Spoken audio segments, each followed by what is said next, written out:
Meat City, baby. Hello and welcome back to Meat City Gaming. JD here with another Star Wars Galaxy of Heroes video, and today we're covering the Rebel Roundup Assault battle, and we're going for the bonus tier. Now what's great about this battle is that it uses bounty hunters or Imperial troopers, and bounty hunters were just part of the Legendary Chewbacca event. So my bounty hunters are now geared up far beyond what they've ever been. In the past, I have tried to complete this battle, the bonus tier of it, with my Imperial troopers. They're fairly well geared. They're around gear 10, and I was able to move some mods over to them to try and get done the last wave, the bonus tier of this mission, and I wasn't quite able to do it. I got close, but wasn't quite able to get over the hump. But now I have a well-geared bounty hunter team, and I think they're better for this mission. They get a special unit action that's better than the Rebel troopers, than the Imperial troopers. So what we're going to do here is I'm going to just go into the battle, and I'm going to try it on auto. I don't know if my team's good enough for that, but what I'm going to do is set it up, run it on auto, talk about the event, talk about the strategy, and we'll see what happens. So I'm going to do this commentary live, and if it completes on auto, then great. I'll have given the basics of the tips, and you'll know with this gear level and with this mod level, you can auto the event. And if we fail, then I'll go back in and I'll run through it manually as necessary, because I'm pretty sure I should be able to beat it at least manually using the event buff and all those strategy and tactics. So this is the team. It's a Bossk lead, Boba Fett, Greedo, IG-88, and Dengar.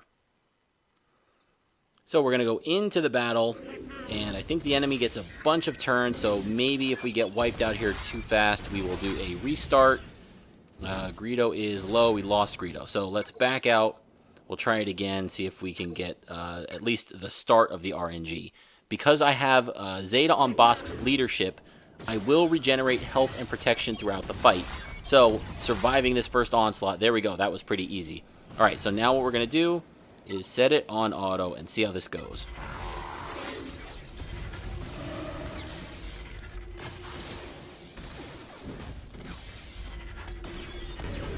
Okay, so the basic concept here is Bossk's leadership. Every time we put out a debuff on the enemy team, every time they resist, we gain health and protection.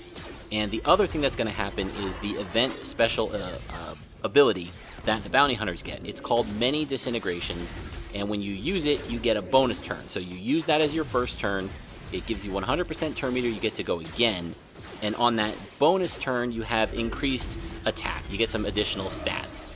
And if you kill an enemy on that bonus turn while you have that buff, you gain an additional buff. You can see Dengar has it right now. And that gives a stacking offense buff that you carry with you throughout the entire battle. And it can increase, if you engineer it right, if you play carefully and you play with that in mind, you can get it up pretty high by the final wave, so that you can do some massive damage at the final wave of the battle when you're facing those tough enemies in Wave 8.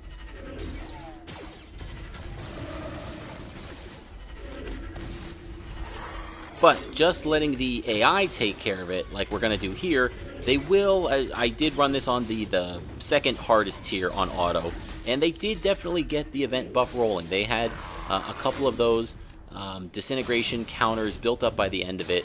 So we'll see. They certainly do use it, and they use it competently, but I'm sure it's not as efficient. You can kind of milk it to get extra disintegrations in there by cycling through and leaving a character around, so that you can get those disintegrations off and make every kill really count to get that offense stacking buff.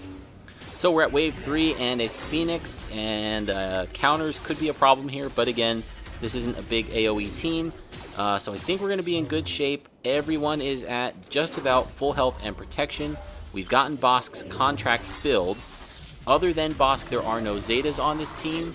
I do have a couple of the Omegas sprinkled around, but not many of them. This team is well geared. It was enough to just complete the 7-star Chewbacca event. Feel free to check out those videos. They're on the channel. I was trying to do it with as low a gear level as possible, but while still keeping my sanity. So you could probably do it with lower gear level than I did, but you would have had to spend more time than I spent, and I spent a pretty significant amount of time doing it. But first time I was able to get a legendary character, I think at all, unlocked the first time they showed up, and I was actually able to get Chewie to 7-star. So that was really exciting. I think I finally caught up. I started playing the game after it came out, maybe a year or so, maybe even more, behind everybody else, but I feel like I've kind of caught up and I'm on top of the meta now, and going forward I'll be able to plan ahead and chase down those legendaries, except for Revan. If those Old Republic characters are needed anytime soon for Revan, I'm nowhere close. I had to spend a lot of gear getting the last couple of teams ready, so I'm behind on those, but other than that, I'm pretty good to go. So Wave 4 here can also be a challenge. You've got some pretty heavy damage that gets put out by the AoE from all these troopers, but again, because we can recharge the health and protection with Bossk's Zeta leadership, we're doing okay. Now there again, IG-88, a weak character, took a lot of damage, his protection was gone, but as those debuffs go out, as you start to eliminate the number of weapons firing back at you, you can regenerate that protection and be at full when you go into the next battle. Wow, a nice chain there from Greedo with the critical chance. Every time he crits, he has a chance to attack again, and he can get some pretty impressive chains going. And he had a nice one there in Wave 5, taking out Biggs and Wedge. So we can see we do have, what, a couple of 4s on the event buff. They're on Greedo and Dengar. That's not ideal. You really want it on, I would think, either Bossk or Boba Fett. Boba Fett has that big area attack that you can use to really punish the enemy squad in Tier 8 if you've gotten enough of the event buffs off. But it might be enough, we'll see. We're blazing through. This is kind of an easier wave. It's Admiral Ackbar and some Rebel pilots and soldiers. They fall without too much trouble. So now we've got a Han and Chewbacca combo, or a Han and Chewbacca combo. I don't think they've retuned. Yeah, no, there's no guard up, so they have not retuned this Chewbacca. It's not the new Chewbacca. So not too difficult there either. Han can put out some damage, but he goes down. And we're blazing through here. Are we going to get another event buff off? I don't think thermal detonators will ever help that counter. So keep that in mind if you're doing this on manual. Using up the event buff and then throwing thermal detonators, probably not going to help you increase that offense buff. So there we go. Greedo takes out the last enemy, and here we go. Wave 8. We're not even going to select a target. We could do that to help things out, but we just want to see if they're able to do it on their own. So smoke screen goes up. We do have to worry about the Scarif Rebel Pathfinders. They can revive, they can taunt, but they get blazed down pretty quick. Their Bossk swarm attack, man, it's really, really good, especially with that offense buff. So we're going to try and hope that our guys keep putting out some debuffs here, keep the regeneration going. We get one of the Scarif Rebel Pathfinders down. Greedo is almost gone. We really need him to get some debuffs here, get some health regen, and not in time. The burning effect from R2-D2 took him out.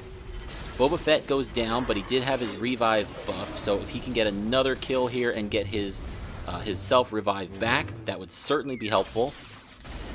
We're going to go with the one thing we don't want the AI to be doing is attacking Ahsoka. She can just cleanse those debuffs, but they do get her down. That's a big boon there. CLS is, of course, a deadly enemy. Leia has a ton of health in this event, so we don't want to be wasting attacks on her while Luke is just sending out big damage while he sits behind her there. But again, we're letting this run on auto, and it's looking pretty good. Is R2-D2 going to go down here? He does. Looks like Leia's going down next, and it's just CLS, and wow, I think he's going to go down here. He's stunned. Swarm attack, and that did it. This was a breeze. Completely on auto. One restart to get the RNG worked out so we don't lose Greedo in the first wave. The first time I've beaten this, and wow, look at the shards that we get there. In addition to a ton of characters, of course, all of these I already have at 7 stars. Oh, Rolo is in there. That's interesting. Admiral Ackbar's Home 1 is in there. So that's a very rare ship. Usually you can only get those pieces from the 7-star Admiral Ackbar Home 1 battle. So some good loot there. If you're not at a maxed character, then you can use those to kind of improve your collection. And this was doable with a powerful but not maxed bounty hunter squad. And I do think that Bossk's Zeta is kind of essential to do this on auto like we just saw. You're not going to get that health and protection regen without it, and you're probably just going to get your squad worn down on auto. Again, if you're going to do this manually, Boba Fett has a good lead. You can get health boosted way up by using some tenacity mods, so you could probably do it there. And if you're careful and you cycle and you get that offense buff stacking, you can probably do it with other characters as well. Of course, there's all those new bounty hunters, but they're still premium status, so unless you've whaled out on those, they're not going to be really useful for you. You need 7-star characters for the bonus tier, so it's Bossk is the most accessible of the newly released characters. I did focus on getting him. He is so good in so many aspects of play. He's a great leader for the bounty hunters. So if you haven't gotten him, get him. Start focusing on him. And I flashed the gear and speeds that we used at the beginning of the video, but Gear 12 Bossk, Gear 11 IG-88 and Boba Fett, Gear 10 for Dengar, and Gear 9 for Greedo. And you can not only complete this event, but you can complete it on auto. So hopefully you guys found this video useful. If you did, feel free to let me know in the comments below. Thank you for joining me, and I'll see you next time.